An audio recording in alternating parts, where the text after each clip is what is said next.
Hey guys, Hindi साहित्य संगम के इस यूट्यूब चैनल पर आप सभी का बहुत बहुत स्वागत है। आज की क्लास में हम लोग जीएस पढ़ने वाले हैं। जैसा कि आप लोगों को तो पता ही है कि हम लोग कल से जीएस के भी जो 40 प्रश्न हैं उसको हम लोग पढ़ रहे हैं। हिंदी के साथ साथ जीएस को भी पढ़ते चलेंगे। एग्ज़ाम के लिए सिर्फ और सिर्फ 1 महीने का टाइम है, तो यही हमने निर्णय किया है कि एक क्लास एनसीईआरटी की दी जाएगी और एक क्लास जीएस की और एक क्लास हिंदी साहित्य की। ठीक है, तो जो जीएस की क्लास होगी वो सुबह 11 बजे जीएस की क्लास और 4 बजे शाम को साहित्य की क्लास और 8 बजे शाम को एनसीईआरटी की क्लास आप लोगों को दी जा रही है। तो जो लोग पिछली वाली क्लास नहीं देखे हैं वो लोग जाकर देख सकते हैं। ठीक है, वैसे तो हमने पीडीएफ भी बना रखा है। क्लास 6 to 8 के लिए पीडीएफ है प्लेलिस्ट बना रखा है क्लास 6 to 8 के लिए भी, फिर उसके बाद से 9 to 10 के लिए भी, फिर 11 से 12 के लिए भी। ये तीनों क्लास के लिए हमने अलग अलग प्लेलिस्ट बना रखी है, वहाँ पर आप लोग जाकर देख सकते हैं। ठीक है, तो चलिए आज की क्लास के ऊपर कुछ चर्चा करते हैं।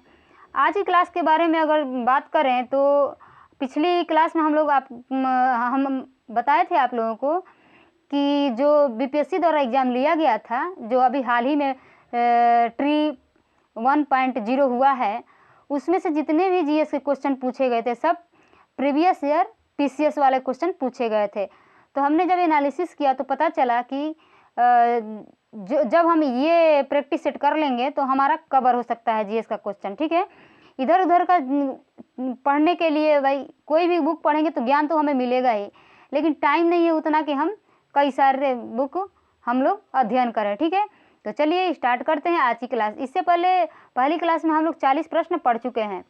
भारतीय इतिहास यानी प्राचीन भारत का इतिहास से हम लोग इससे पहली वाली क्लास में 40 प्रश्न पढ़ चुके हैं। यदि जो लोग उस क्लास को नहीं देखे हैं जाकर देख सकते हैं। और आप लोग इस क्लास को ज़्यादा से ज़्यादा शेयर करिए। ठीक है, ज़्यादा से ज़्यादा शेयर करिए, क्योंकि एग्ज़ाम में बहुत कम टाइम है और हम लोगों के जैसे ही कई सारे शिक्षक अभ्यर्थी जो हैं जो कि इस बार एग्ज़ाम देने वाले हैं परेशान हैं जीएस को लेकर। ठीक है, तो उन लोगों को आप शेयर करिए कि आप ज़्यादा परेशान ना होइए, थोड़ा ही मैटर पढ़िए लेकिन ऑथेंटिक पढ़िए। ठीक है, तो चलिए स्टार्ट करते हैं। कई लोग कमेंट किए थे कि मैं भारतीय राष्ट्रीय आंदोलन से प्रश्न करवाइए क्योंकि सिलेबस में दिया गया है। आप लोग पिछले पेपर को एनालिसिस कीजिए कि भारतीय राष्ट्रीय आंदोलन दिया गया है, पूरा एक चैप्टर दिया गया है कि उसमें कि हाँ भारतीय राष्ट्रीय आंदोलन से प्रश्न पूछे जाएंगे, लेकिन एनालिसिस कीजिए प्रश्नों को कि भारतीय राष्ट्रीय आंदोलन से कितने प्रश्न पूछे गए हैं। प्रश्न उसमें से नहीं पूछे गए हैं। ठीक है, तो आप लोग कम से कम ये मत सोचिए कि हम जो पढ़ा रहे हैं यहाँ वहाँ से लेकर पढ़ा रहे हैं, नहीं, पहले पिछले प्रश्नों को हम एनालिसिस किए हैं उसके बाद ही पढ़ा रहे हैं। तो चलिए स्टार्ट करते हैं आज की ये क्लास। पिछली क्लास में हम लोग 1 से लेकर 40 तक के प्रश्नों को पढ़ चुके हैं। आज पढ़ेंगे 41 से लेकर 80 तक के प्रश्नों को। ठीक है, अब हम तो यही कहेंगे आप लोग ज़्यादा परेशान ना होइए, जो दे रहे हैं मैटर उसको पढ़िए। और हाँ, एक बात और, जिन लोगों को इसका पीडीएफ चाहिए वो लोग ग्रुप से जुड़ जाएं। अगर ग्रुप से जुड़ना है तो आप लोग इस नंबर पर मैसेज करें 87 37 81 28 28 39। ठीक है, 87 37 81 28 39 इस नंबर पर आप मैसेज करेंगे, फिर आप लोगों को ग्रुप से ऐड कर दिया जाएगा। और उसी में जितनी भी क्लास हम लेते हैं, सिर्फ हिंदी की ही नहीं, हिंदी, जीएस और एनसीईआरटी एससीईआरटी टोटल क्लास की पीडीएफ यहाँ पर आप लोगों को प्रोवाइड होती है, वो भी बिल्कुल फ्री में। ठीक है, वो भी बिल्कुल फ्री में, क्योंकि 1 महीने में कोई भी कोचिंग वाला ऐसा नहीं है। साहित्य इतना छोटा सब्जेक्ट नहीं है कि जिसको कोई 1 महीने में उसको कंप्लीट करा सकता है। ठीक है, तो इस बात को आप लोग ध्यान रखिए, ज़्यादा से ज़्यादा अपने ऊपर मेहनत करिए और समय दीजिए, और जितना भी आप लोगों को प्रैक्टिस दिया जा रहा है उसका अध्ययन करिए। ठीक है, इसके अलावा कोई दूसरा उपाय नहीं है। तो चलिए स्टार्ट करते हैं आज का पहला प्रश्न। आज का जो पहला प्रश्न है, किस अभिलेख में रुद्रदामन प्रथम की विभिन्न उपलब्धियां वर्णित हैं? रुद्रदामन जूनागढ़। ठीक है, रुद्रदामन जूनागढ़ क्लास में हम लोग पढ़े थे। ठीक है, रुद्रदामन जूनागढ़। तो आपका उत्तर हो जाएगा ऑप्शन ए। ठीक है, गुजरात के जूनागढ़ से रुद्रदामन, जिसका समय है 130 से 150 ईस्वी, ठीक है, का एक अभिलेख प्राप्त हुआ है। यह जिस शिला पर उत्कीर्ण है उसी पर अशोक के 14 प्रज्ञापनों की एक प्रति तथा स्कंदगुप्त के 2 लेख भी खुदे हुए हैं। यह विशुद्ध संस्कृत भाषा तथा ब्राह्मी लिपि में लिखा गया है। इसमें रुद्रदामन की वंशावली, विजयों, शासन, व्यक्तित्व आदि पर सुंदर प्रकाश डाला गया है। यह अभिलेख अब तक प्राप्त संस्कृत अभिलेखों में सर्वाधिक प्राचीन है। ठीक है, तो इसके बारे में विस्तृत जानकारी दी हुई है, आप लोग इसको पढ़ सकते हैं। बढ़ते हैं अगले प्रश्न की तरफ, प्रश्न नंबर 42 पर, यानी आज का दूसरा प्रश्न। निम्नलिखित राजाओं में से किसका जैन धर्म के प्रति भारी झुकाव था? जैन धर्म के प्रति भारी झुकाव पूछ रहा है। दशरथ, बृहद्रथ, खारवेल, हुविस्क। तो खारवेल, राजा खारवेल जो थे उनका झुकाव जो था जैन धर्म के प्रति था। ठीक है, राजा खारवेल। ठीक है, option C is right answer. Kalinga का चेदी वंशीय शासक खारवेल प्राचीन भारतीय इतिहास के महानतम सम्राटों में से एक था। उड़ीसा, जो कि ओडिशा के नाम से भी जाना जाता है, प्रांत के भुवनेश्वर से 3 मील की दूरी पर स्थित उदयगिरी पहाड़ी की हाथी गुम्फा, ये नाम याद रखिएगा, हाथी गुम्फा से उसका एक बिना तिथि का अभिलेख प्राप्त हुआ है। यह अभिलेख खारवेल का इतिहास जानने का एकमात्र स्रोत है। इसका जैन धर्म के प्रति भारी झुकाव था। हाथी गुम्फा अभिलेख प्राकृत भाषा में है। ठीक है, प्रश्न नंबर तीसरा है, कलिंग नरेश खारवेल का संबंध था महामेघवाहन वंश से, चेदी वंश से, सातवाहन वंश से, रठभोजक वंश से, उपरोक्त में से कोई नहीं, उपरोक्त में से एक से अधिक। आपका उत्तर हो जाए उपरोक्त में से कोई नहीं। तो आखिर कलिंग नरेश खारवेल का संबंध किससे था, आइए देखते हैं। कलिंग के चेदी राजवंश का संस्थापक महामेघवाहन, जो कलिंग के चेदी राजवंश का संस्थापक था, जिसका नाम था महामेघवाहन। महामेघवाहन नामक व्यक्ति था, अतः इस वंश का नाम महामेघवाहन वंश भी पड़ गया। इस वंश का सर्वाधिक शक्तिशाली शासक खारवेल हुआ, जो राजा था वो खारवेल हुआ। खारवेल के इतिहास अध्ययन का एकमात्र साधन हाथी गुम्फा अभिलेख है, इसको ध्यान रखिएगा। ठीक है, प्रश्न नंबर 44 देखते हैं। प्रश्न नंबर 44 है, प्राचीन भारत का नेपोलियन। ये तो बहुत ही आसान सा सवाल है, सबको पता होगा कि प्राचीन भारत का नेपोलियन किसे कहा जाता है, समुद्रगुप्त को कहा जाता है। ठीक है, एक और बात यहाँ पे आता है कि किस राजा की मूर्ति उस समय जो सिक्का चलता था बीड़ा बजाते हुए देखी जाती है। ठीक है, तो उसका भी उत्तर हो जाएगा समुद्रगुप्त। समुद्रगुप्त के शासनकाल में एक सिक्का चलता था जिस पर बीड़ा बजाते हुए समुद्रगुप्त को दिखाया गया है। इतिहासकार विसेंट स्मिथ ने अपनी रचना अर्ली हिस्ट्री ऑफ इंडिया, इस बुक को याद रखिएगा, अर्ली हिस्ट्री ऑफ इंडिया, ठीक, उसमें समुद्रगुप्त की वीरता एवं विजयों पर मुग्ध होकर उसे भारतीय नेपोलियन कहा गया। ठीक है, भारतीय नेपोलियन की उपाधि दी गई थी। समुद्रगुप्त की विजयों का वर्णन प्रयाग प्रशस्ति में मिलता है। इसके लेखक हरिशेन हैं। प्रयाग प्रशस्ति के लेखक कौन है? हरिशेन। ठीक है, प्रश्न नंबर 45 है, गुप्त सम्राट जिसने हुड़ों को पराजित किए थे, गुप्त सम्राट जिसने हुड़ों को पराजित किया था कौन है? समुद्रगुप्त, चंद्रगुप्त द्वितीय, स्कंदगुप्त, रामगुप्त। आपका उत्तर हो जाएगा Skandagupta. Option C is right answer.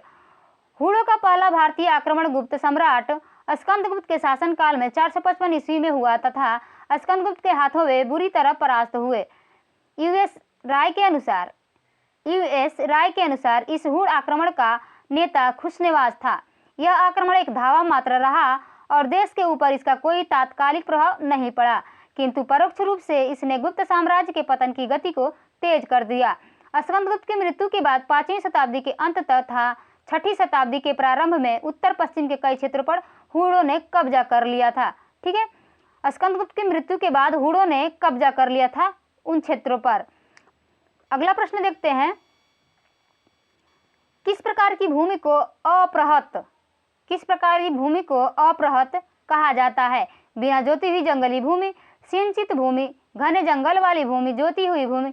उपरोक्त में से कोई नहीं, उपरोक्त में से एक से अधिक। आपका उत्तर हो जाएगा बिना जोती हुई जंगली भूमि को अपृहत कहा जाता है। एक भूमि होती है बंजर भूमि, उसको क्या क्या किस किस भूमि को बंजर भूमि कहा जाता है?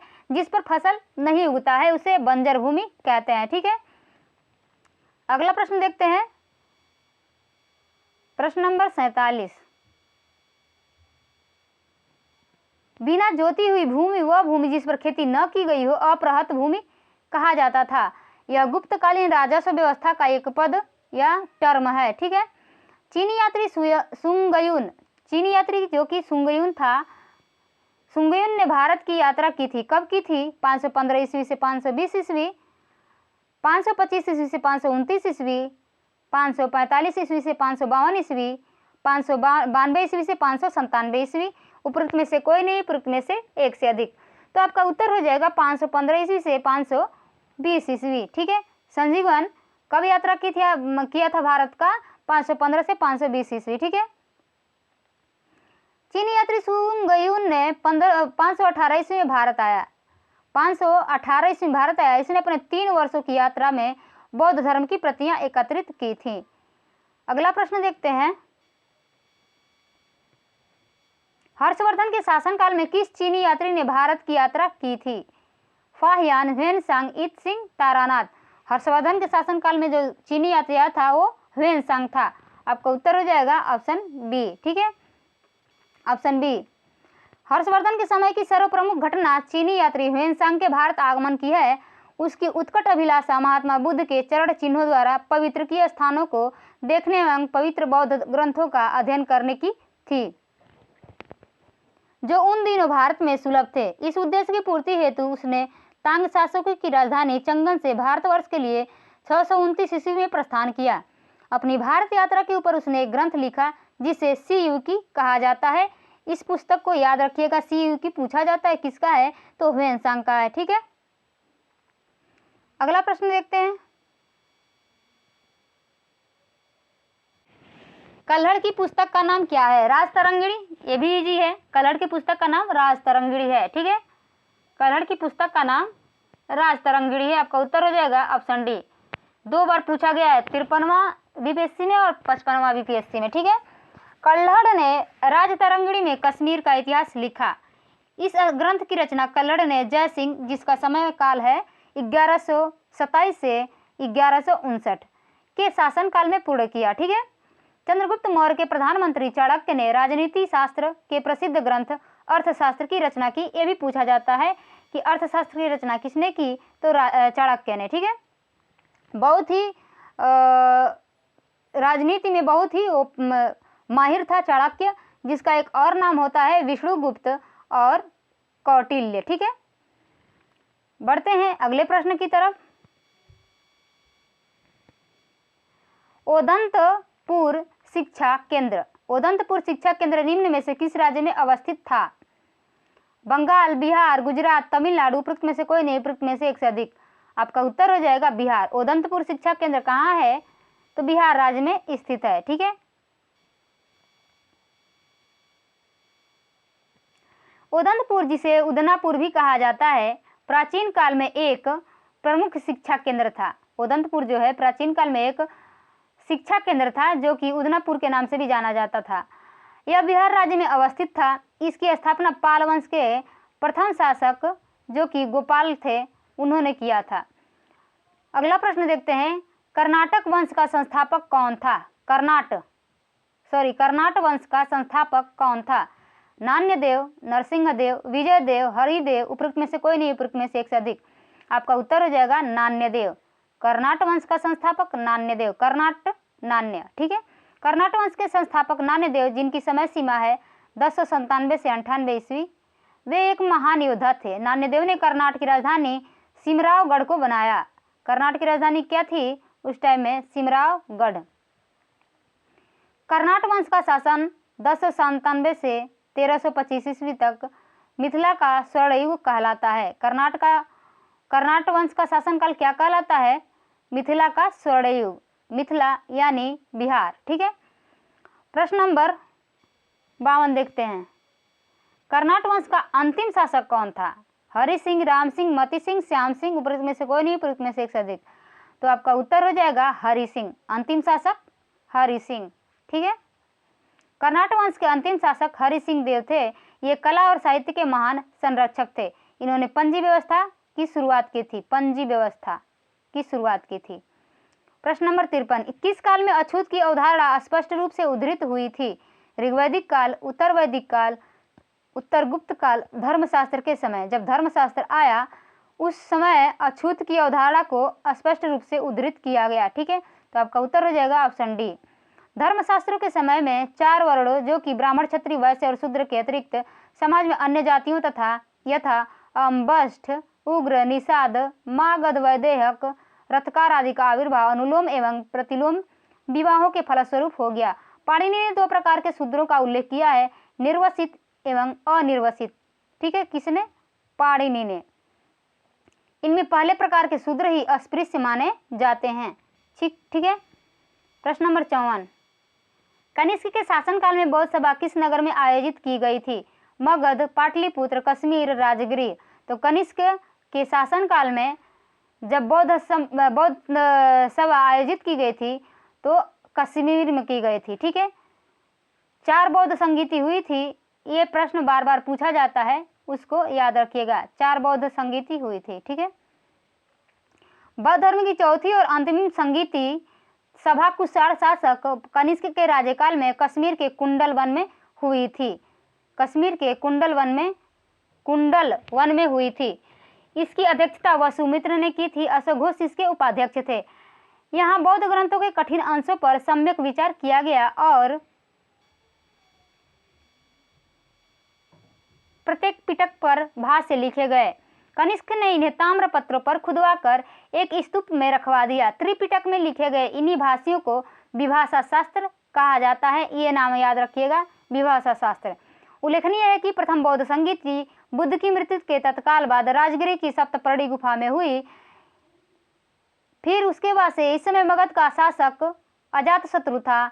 इसकी अध्यक्षता महाकश्यप ने की थी। द्वितीय बौद्ध संगीति कालाशोक के शासनकाल में बुद्ध की मृत्यु के पश्चात लगभग 100 वर्षों पश्चात वैशाली में हुई। ठीक है, इसके अध्यक्ष आचार्य साबक मीर सर्वकामिनी थे। इसका एक ट्रिक होता है, फर्स्ट बौद्ध संगीति यानी पहला, फिर दूसरा, फिर तीसरा बौद्ध संगीति, फिर चौथा। रावय पाकू यानी पहला बौद्ध संगीति राजगृह में हुआ था, फिर दूसरा वैशाली में, रावय पाकू पावापुरी में, फिर चौथा जो हुआ था वो कुंडल वन में हुआ था, कुंडल वन में। तो आप लोगों को याद नहीं हो रहा है तो इसी ट्रिक से आप लोग याद कर सकते हैं। मैंने ऐसे ही याद किया था, रावय पाकू। ठीक है, क्योंकि इसका क्रम भी पूछा जाता है कि बौद्ध संगीति जब जहाँ हुई है उसको क्रम से सजाइए, तो इस ट्रिक से आप लोग इसको क्रम से सजा सकते हैं। ठीक है, बढ़ते हैं अगले प्रश्न की तरफ। प्रथम बौद्ध संगीत के अध्यक्ष कौन थे? वसुमित्र, महाकश्यप, संघरक्ष, पार्श्वक। उपयुक्त में से कोई नहीं, उपयुक्त में से एक से अधिक। आपका उत्तर हो जाएगा महाकश्यप। ठीक है, इसका भी एक ट्रिक होता है अध्यक्ष को याद करने का। ठीक है, बढ़ते हैं अगले प्रश्न की तरफ। भगवान बुद्ध के महापरिनिर्वाण के बाद पहली बौद्ध संगीति हुई थी, कहाँ हुई थी? अभी हम लोग ऊपर चर्चा किए हैं कि पहली बौद्ध संगीति कहाँ हुई थी? राजगृह में हुई थी। तो आपका उत्तर हो जाएगा राजगृह यानी राजगीर में। प्रश्न नंबर 57 देखते हैं। प्रश्न नंबर 57, बुद्ध के जीवन की 4 महत्वपूर्ण घटनाओं और उनसे संबद्ध 4 स्थानों का नीचे उल्लेख है। यह 2 स्तंभों 1 एवं 2 में अंकित है। इसको इनका सुमेल करना है। जन्म कहाँ हुआ था, ज्ञान की प्राप्ति कब हुई थी, कहाँ हुई थी, और प्रथम प्रवचन कहाँ दिए थे, और निधन कहाँ हुआ था। ये भी प्रश्न बहुत ही मशहूर प्रश्न है, हर एक एग्जाम में पूछा जाता है। तो आइए इसको मिलाते हैं। जन्म कहाँ हुआ था? तो इनका जन्म हुआ था पहले का हो जाएगा आपका लुम्बिनी में। ठीक है, जन्म हो जाएगा लुम्बिनी में, तो इसको मिला देते हैं। ठीक है, फिर उसके बाद से ज्ञान प्राप्ति कहाँ इनको हुई थी? तो बोध गया में इनको ज्ञान की प्राप्ति हुई थी। ज्ञान की प्राप्ति बोध गया में हुई थी। ठीक है, फिर उसके बाद प्रथम प्रवचन कहाँ दिए थे? तो सारनाथ में दिए थे। फिर उसका निधन कहाँ हुआ? निधन हुआ था इनका कुशीनगर में। ठीक है, कुशीनगर। तो इसका उत्तर हो जाएगा पहले का तीसरा इसमें दिया है, सी में दिया है। ठीक है, तो आपका उत्तर हो जाएगा ऑप्शन सी। महात्मा बुद्ध का जन्म 563 ईसा पूर्व में ईसा पूर्व में कपिलवस्तु के समीप लुम्बिनी वन में हुआ था। बोधगया में वैशाख पूर्णिमा की रात को उन्हें ज्ञान की प्राप्ति हुई थी। काशी के ऋषि पत्तनम, जो कि सारनाथ में उन्होंने प्रथम उपदेश, जिस नाम से वो जाना गया प्रथम उपदेश, उसको धर्म चक्र प्रवर्तन कहते हैं। और कुशीनगर में उनका निधन हुआ और उनके निधन को महापरिनिर्वाण कहते हैं। इसमें बहुत सारे लोग कंफ्यूज होते हैं, कंफ्यूजन हो गया कि धर्म चक्र प्रवर्तन किसको कहा गया है और महापरिनिर्वाण। निर्वाण का मतलब उन्होंने अपना शरीर त्याग दिया, और धर्म चक्र प्रवर्तन जबकि प्रथम उपदेश यानी धर्म का चक्र प्रवर्तन किए। ऐसे आप लोग याद कर सकते हैं, ठीक है। प्रश्न नंबर 58 देखते हैं। बोधगया में किसे ज्ञान की प्राप्ति हुई थी? बोधगया में ज्ञान की प्राप्ति हुई थी गौतम बुद्ध को। आपका उत्तर हो जाएगा ऑप्शन बी, ठीक है, ऑप्शन बी। बोधगया में महाबोधि मंदिर बनाया गया, जहां गौतम बुद्ध पैदा हुए थे। गौतम बुद्ध को ज्ञान का प्राप्त हुआ था। गौतम बुद्ध ने अपना प्रथम प्रवचन दिया था। गौतम बुद्ध की मृत्यु हुई थी। तो अभी आप लोग ऊपर वाले प्रश्न में देखे हैं कि गौतम बुद्ध को ज्ञान प्राप्त कहाँ हुआ था, तो बोधगया में, ठीक, बोधगया में। और प्रथम प्रवचन कहाँ दिए थे, तो सारनाथ में। और मृत्यु कहाँ हुई थी, पैदा कहाँ हुए थे, लुम्बिनी में। और मृत्यु कहाँ हुई थी, तो कुशीनगर में। तो आप इससे भी पता लगा सकते हैं कि पूछा है कि बोधगया में महाबोधि मंदिर बनाया गया, किस लिए बनाया गया, तो बोधगया में क्या हुआ था, गौतम बुद्ध को ज्ञान प्राप्त हुआ था। तो आपका उत्तर हो जाएगा ऑप्शन बी, ठीक है। बोधगया में 6 वर्ष की साधना के पश्चात 35 वर्ष की उम्र की आयु में महात्मा बुद्ध को वैशाख पूर्णिमा की रात को एक पीपल वृक्ष के नीचे, ये भी पूछता है किस वृक्ष के नीचे, तो पीपल वृक्ष के नीचे ज्ञान की प्राप्ति हुई थी। इस स्थल पर मंदिर का निर्माण सम्राट अशोक ने 3री शताब्दी, जो कि बिफोर क्राइस्ट में प्रारंभ किया गया, परंतु इसका वर्तमान स्वरूप 5वीं-6वीं शताब्दी में निर्मित हुआ। यदि यह मंदिर पूरी तरह ईंटों से निर्मित है। वर्ष 2002 में यूनेस्को द्वारा यह विश्व धरोहर स्थल बना दिया गया। एक करंट का क्वेश्चन भी बन सकता है, ठीक है। 2002 में यूनेस्को द्वारा यह विश्व धरोहर स्थल बना। अगला प्रश्न देखते हैं। गौतम बुद्ध को एक देवता का स्थान किस राजा के युग में प्राप्त हुआ? अशोक के समय में, कनिष्क के समय में, चंद्रगुप्त, विक्रमादित्य के समय में, हर्ष के समय में। आपका उत्तर हो जाएगा कनिष्क के समय में गौतम बुद्ध को एक देवता का स्थान दिया गया, ठीक है। कनिष्क के शासनकाल में संपन्न चतुर्थ बौद्ध संगीति में बौद्ध धर्म हीनयान और महायान 2 भागों में बंट गया था। 2 स्पष्ट एवं स्वतंत्र संप्रदायों में विभक्त हो गया। महायान शाखा में बुद्ध को देवता माना गया तथा उनकी पूजा की जाने लगी। इसी के साथ इनके अनेक बोधिसत्वों की भी पूजा प्रारंभ हुई, ठीक है। प्रश्न नंबर 61। ईसा पूर्व 6ठी सदी में विश्व की प्रथम गणतंत्रात्मक व्यवस्था कहाँ थी? Vaishali, Athens, Sparta, Pataliputra. आपका उत्तर हो जाएगा वैशाली। ईसा पूर्व 6ठी सदी में विश्व की प्रथम गणतंत्रात्मक व्यवस्था वैशाली में हुई थी। ईसा पूर्व 6ठी सदी में विश्व की प्रथम गणतंत्रात्मक व्यवस्था वैशाली में थी। वस्तु 6ठी सदी में जहाँ महाजनपदों में राजतंत्रात्मक शासन व्यवस्था थी, वहीं वज्जी तथा मल्ल नामक 2 राज्यों में गणतंत्रात्मक शासन व्यवस्था प्रचलित थी। वज्जी 8 राज्यों का एक संघ था, जिसमें वैशाली के लिच्छवी सर्वाधिक शक्तिशाली। से ये भी प्रश्न पूछा गया है कि कौन राजा सबसे शक्तिशाली था, तो वैशाली के लिच्छवी, ठीक है। प्रश्न नंबर 62। 16 जनपदों की सूची उपलब्ध है। 16 महाजनपदों की सूची उपलब्ध है, किसमें? महाभारत में, अंगुत्तर निकाय में और छांदोग्य उपनिषद में, संयुक्त निकाय में। तो इसका उत्तर हो जाएगा आपका अंगुत्तर निकाय में, ठीक है। अंगुत्तर निकाय में आपका उत्तर हो जाएगा, जो कि यहाँ दिया गया है, ठीक है। अंगुत्तर निकाय।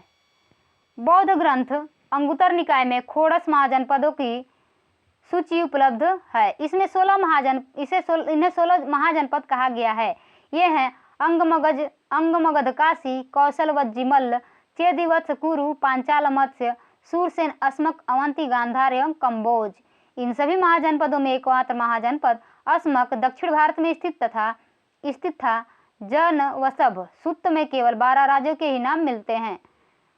16 महाजनपदों के नाम हम लोग पढ़ा है, लेकिन यहाँ दिया है कि जन वसभ सुत्त में केवल 12 राज्यों के ही नाम मिलते हैं। ठीक है, जैन ग्रंथ भगवती सूत्र में भी खोड़स जनपदों की सूची मिलती है, किंतु वहाँ नाम कुछ भिन्न प्रकार से हैं।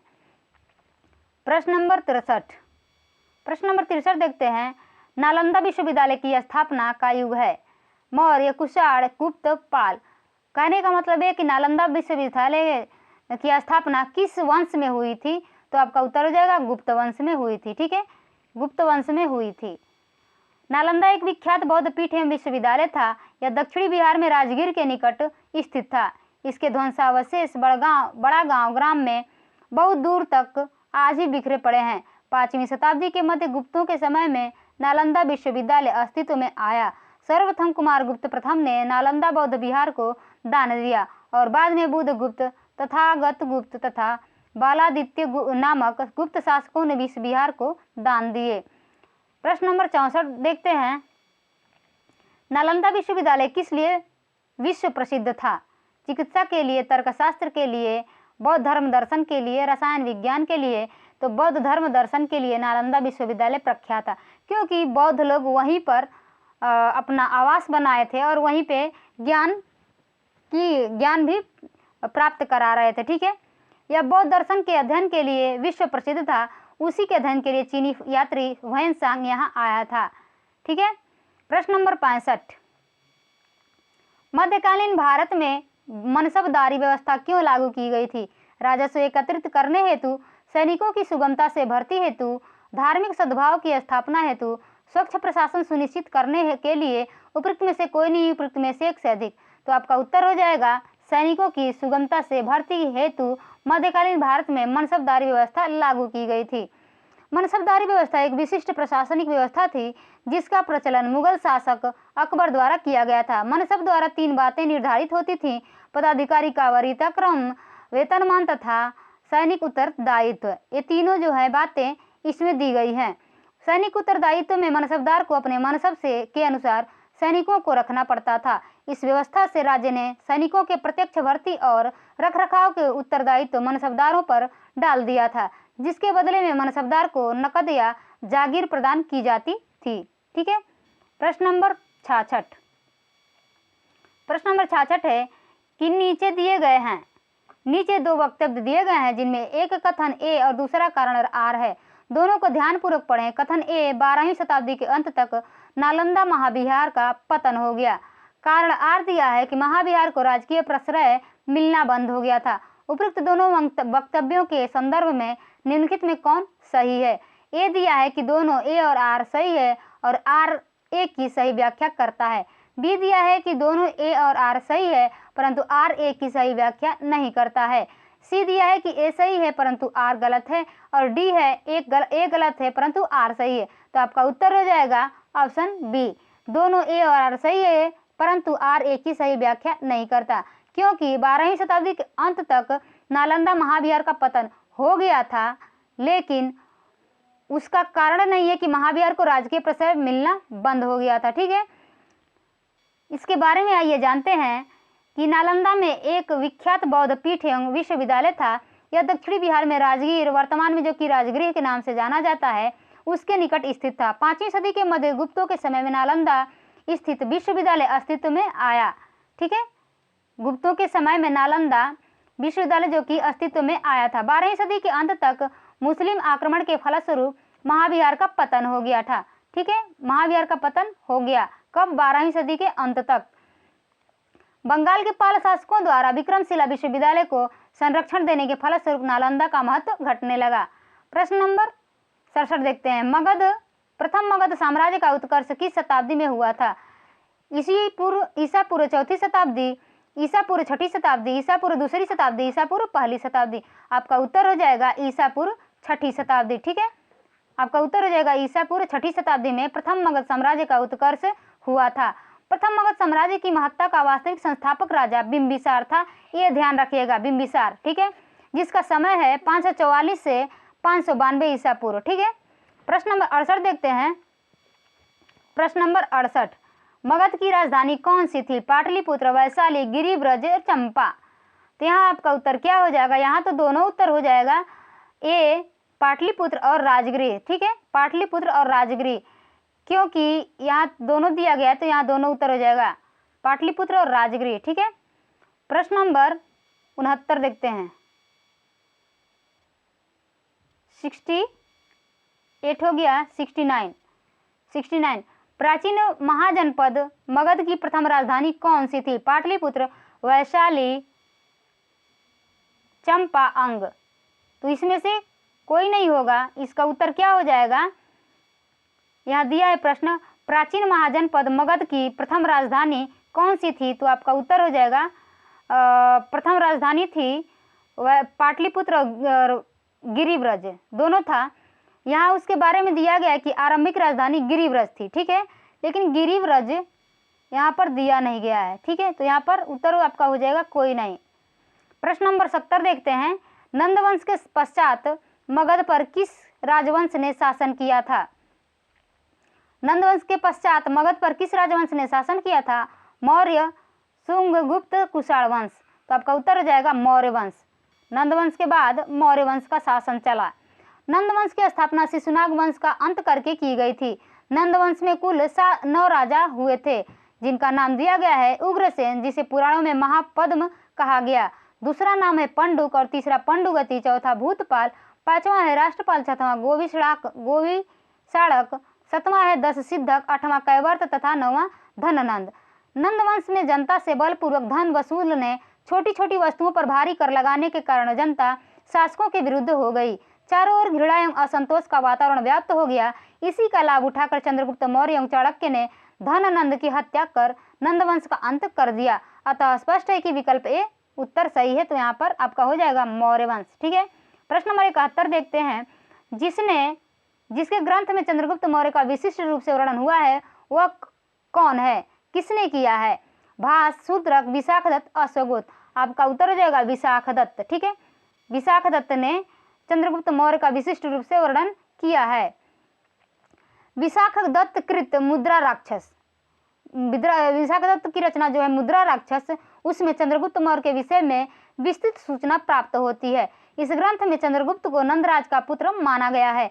मुद्रा राक्षस में चंद्रगुप्त को वृषल तथा कुलहीन भी कहा गया है। 18वीं शताब्दी ईस्वी में धुंडरीराज ने मुद्रा राक्षस पर टीका लिखी। ये बात याद रखिएगा कि 18वीं शताब्दी में धुंडरीराज ने मुद्रा राक्षस पर टीका लिखी थी।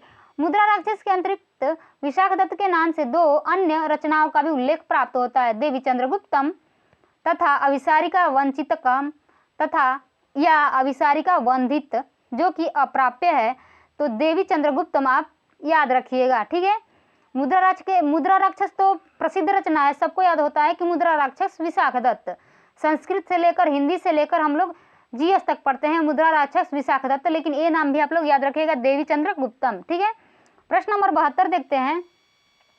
निम्नलिखित में से मगध का कौन सा राजा सिकंदर महान के समकालीन था?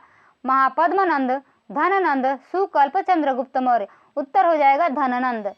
धननंद मगध का राजा जो कि सिकंदर के समकालीन था।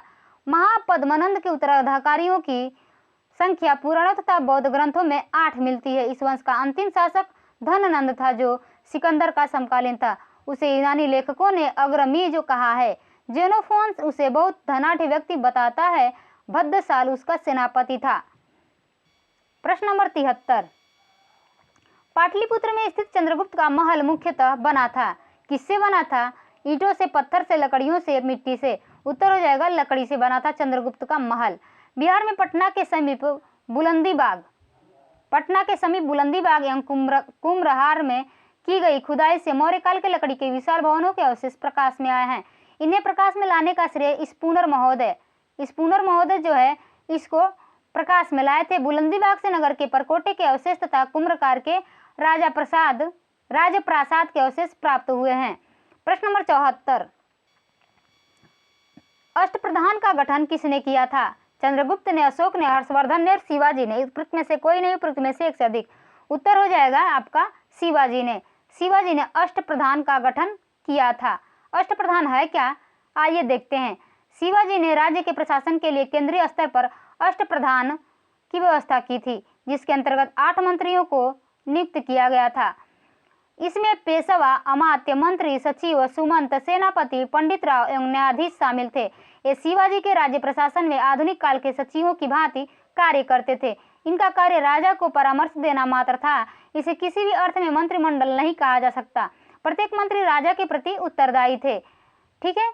प्रश्न नंबर 75, निम्नलिखित में से किस मौर्य राजा ने दक्कन की विजय प्राप्त की, यानी दक्कन पर विजय प्राप्त की। ठीक है। अशोक, चंद्रगुप्त, बिंदुसार, कुणाल। उत्तर हो जाएगा चंद्रगुप्त।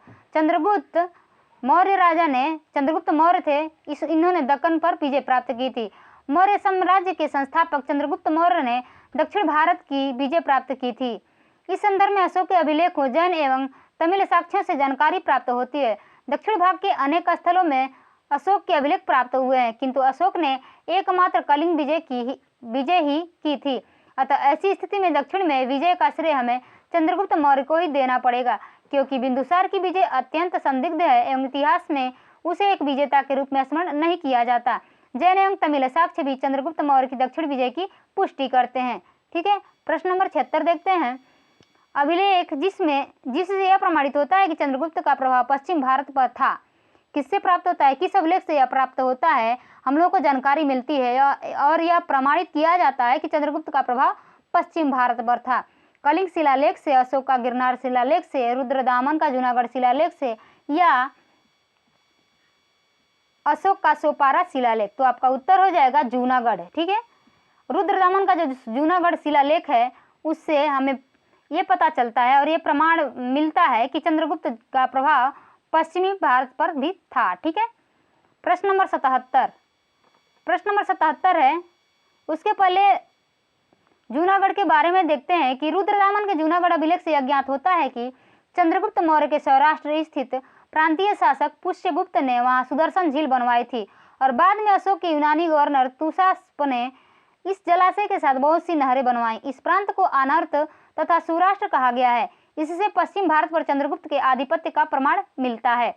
प्रश्न नंबर 77, निम्नलिखित में से कौन सा क्षेत्र अशोक के साम्राज्य में सम्मिलित नहीं था? अफगानिस्तान, बिहार, श्रीलंका और कलिंग। उत्तर हो जाएगा श्रीलंका।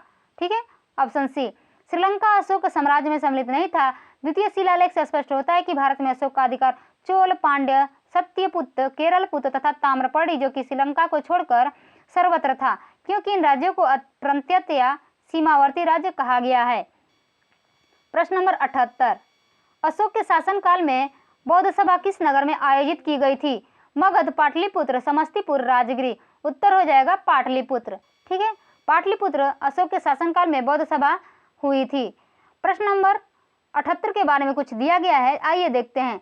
सिंघली अनुश्रुतियों दीपवंश और महावंश के अनुसार अशोक के राज्यकाल में पाटलिपुत्र में मोगलीपुत्र तीस की अध्यक्षता में तृतीय बौद्ध संगीति हुई थी। ठीक है। तृतीय बौद्ध संगीति हुई थी पाटलिपुत्र। देखते हैं अगला प्रश्न। अशोक के शिलालेखों में प्रयुक्त भाषा है संस्कृत, प्राकृत, पाली, हिंदी। आपका उत्तर हो जाएगा प्राकृत में। अशोक के शिलालेखों में जो भाषा दी गई है वो प्राकृत में लिखी गई है। शिलालेख यानी पत्थर पर जो लिखे गए हैं उसको शिलालेख कहा जाता है। अशोक का इतिहास हमें मुख्यतः उसके अभिलेखों से ही ज्ञात होता है। उसके अभिलेखों का विभाजन 3 वर्गों में किया जा सकता है: शिलालेख, स्तंभलेख एवं गुहालेख। शिलालेख 14 विभिन्न लेखों का एक समूह है जो 8 भिन्न भिन्न स्थानों से प्राप्त किए गए हैं। ये स्थान है शाहबाजगढ़ी, मानसेहरा, कालसी, गिरनार, धौली, जौगढ़, एर्रगुडी तथा सोपारा। अशोक के अधिकांश अभिलेख प्राकृत भाषा एवं ब्राह्मी लिपि में लिखे गए हैं। केवल 2 अभिलेखों शाहबाजगढ़ी एवं मानसेहरा की लिपि ब्राह्मी न होकर खरोष्टी है। तक्षशिला से अरमाइक लिपि में लिखा गया एक भग्न अभिलेख सरेकुना नामक स्थान से यूनानी तथा अरामेइक लिपियों में लिखा गया द्विभाषीय यूनानी एवं सीरियाई भाषा अभिलेख तथा लघमान नामक स्थान से अरामेइक लिपि में लिखा गया अशोक का अभिलेख प्राप्त हुआ है। ठीक है। प्रश्न नंबर 80 देखते हैं। निम्नलिखित में से प्राचीन भारत की कौन सी लिपि दाहिने से बाईं ओर लिखी जाती है? तो आपका उत्तर हो जाएगा खरोष्टी। खरोष्टी जो है दाहिने से बाएं लिखी जाती है, यानी इधर से लेकर इधर लिखी जाती है। ठीक है। और हम लोग देवनागरी लिखते हैं बाएं से लेकर दाहिने तरफ तक। ठीक है। प्राचीन भारत में खरोष्ट लिपि दाएं से बाएं लिखी जाती थी। इसे पढ़ने का श्रेय मैसन, प्रिंसेप, नोरिस, लाइसेन, कनिंगम आदि विद्वानों को है। यह मुख्यतः उत्तर पश्चिम भारत की लिपि थी। तो आज का हमारा प्रश्न सब हम लोग पढ़ लिए 40 प्रश्न। ये प्रश्न आप लोगों को कैसे लगे कमेंट बॉक्स में ज़रूर बताइएगा, और यह सेशन आप लोगों को कैसा लगा, अगर अच्छा लगा हो तो लाइक ज़रूर करिए। और हाँ, आप लोगों से हम यही कहेंगे कि आप इसको ज़्यादा से ज़्यादा शेयर करें, क्योंकि जो बच्चे इस चीज़ को नहीं पढ़ पा रहे हैं, नहीं पा रहे हैं कि कहाँ से जीएस को पढ़ें, उन लोगों के लिए बेहतर सिद्ध होगा। तो चलिए मिलते हैं अगली क्लास में, तब तक के लिए धन्यवाद।